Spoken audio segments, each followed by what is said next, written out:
How tired are you of putting in countless job applications only to find your inbox flooded with automated rejections? In this video, I went to San Francisco State University and asked college students in real time what concerns them the most about entering one of the most hyper-competitive job markets of all time. So let's get into it and let's break it down. What concerns you about entering the job market right now? As I'm sure you know, there's a lot of college students graduating, having a tough time finding a job. The limited options, like I'm worried I'm gonna join a company that it's just my last resort. I'm not gonna really like it. So that is a concern, to not get the job that you desire, to not get the job that you wanted, and to have to settle.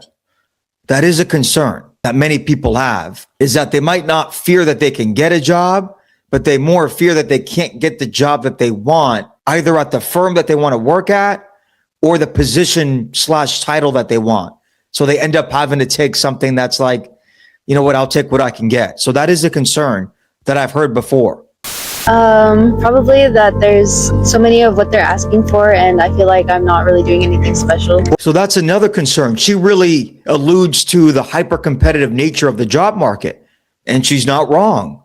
There are innumerable people that are coming out of college with a bachelor's degree, with an undergraduate degree. It's not easy to stand out.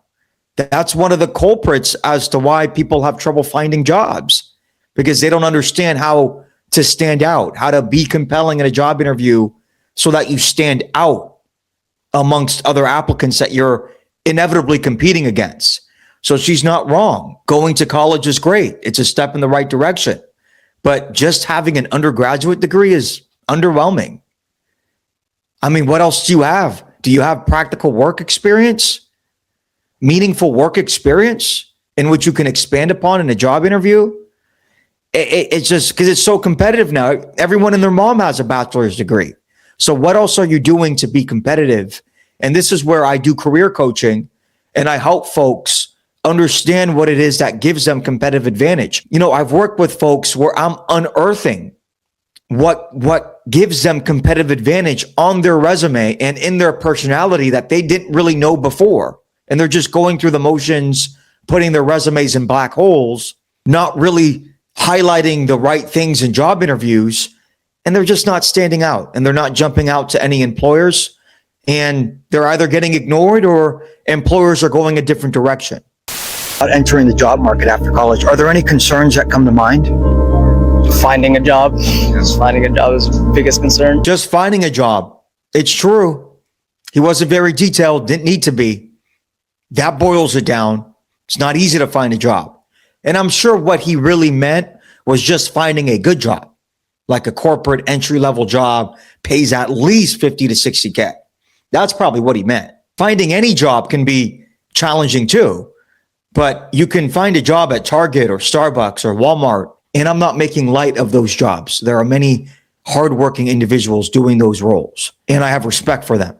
But I'm just saying, let's just be honest. Working at a corporate firm, getting paid much more is very challenging, even for college students. We see it all the time. We see it right now of these college students who are even graduating from prestigious schools who can't find a job. The really high expected standards for certain jobs, it's just They're still having high standards for those lower level jobs. So he's absolutely right.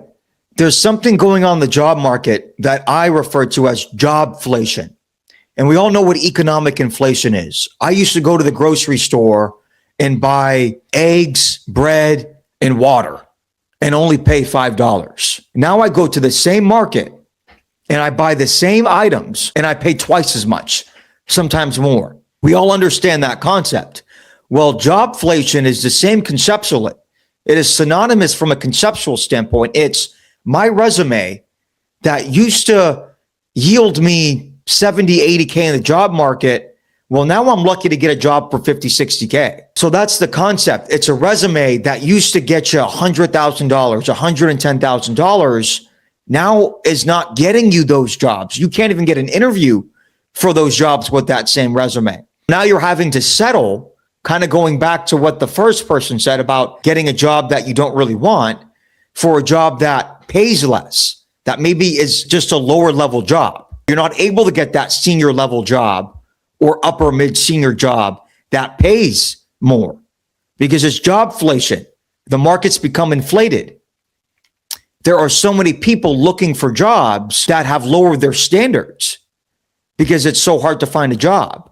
So you got people with master's degrees, 5 to 7 years of experience or more sometimes going for these lower level jobs. And what it does is there's a trickle effect because now it also hurts the market for entry level candidates coming out of college because the bar gets set higher. Now these employers are seeing, oh, wow, I can pay 60, 70K for this entry level, associate level job for someone who has 5 to 7 years of experience in an advanced education.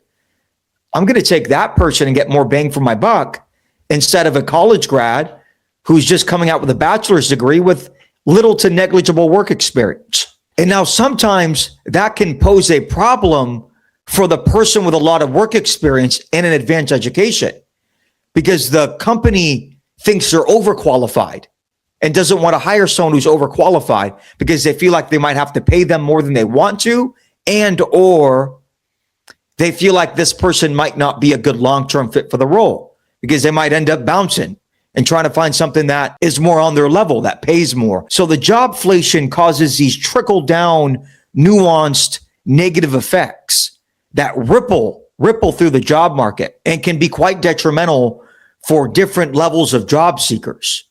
First concern you usually think about is getting your first job in the first place, because usually you see most students here, they graduate, however, they're currently, I guess, working their way to getting their first job. Yeah, I mean, let's be frank, they graduate and they have some trouble finding a first corporate job. There are many college students right now having a lot of trouble finding their first job, and his concern that he acknowledged and expressed was very similar to that one student that I spoke to earlier who said just finding a job, is my concern, just finding one. So this is really synonymous to what that student noted as well. And they're right. It's very challenging to find a job. And that's why I always suggest finding someone that or even working with somebody that has done this before, that has the experience, that is a good speaker, that understands what it takes in job interviews to stand out, that understands how to position your resume.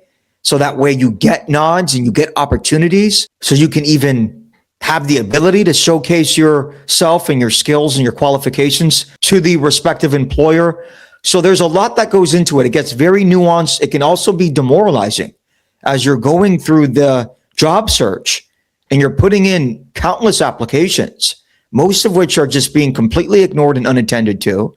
And then you finally get a hit from a recruiter or from an employer, and they're finicky, they're flaky, they're catty, they're interested one day, they're not interested the next.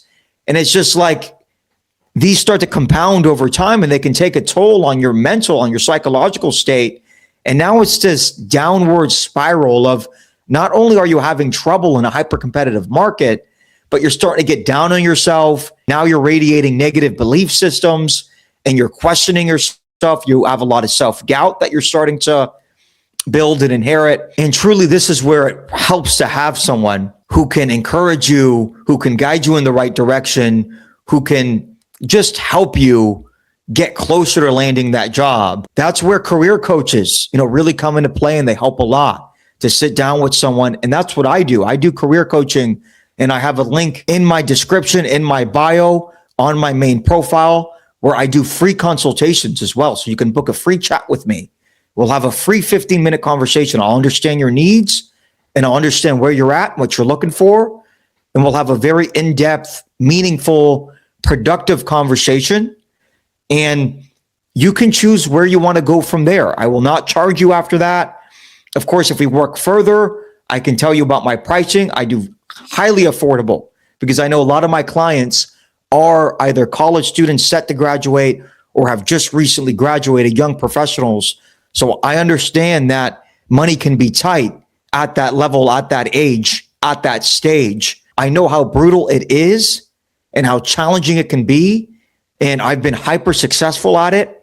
And there's just a lot of tips, advice, techniques, and tools that I can provide. And I'm happy to do that at a low rate. So feel free to contact me. I also have my email in the description where you can send me a message and we can just talk about it. But I do think it is imperative that if you're someone who's really struggling to find a job, that you engage someone and work with someone who knows what they're doing and can help you out a bit.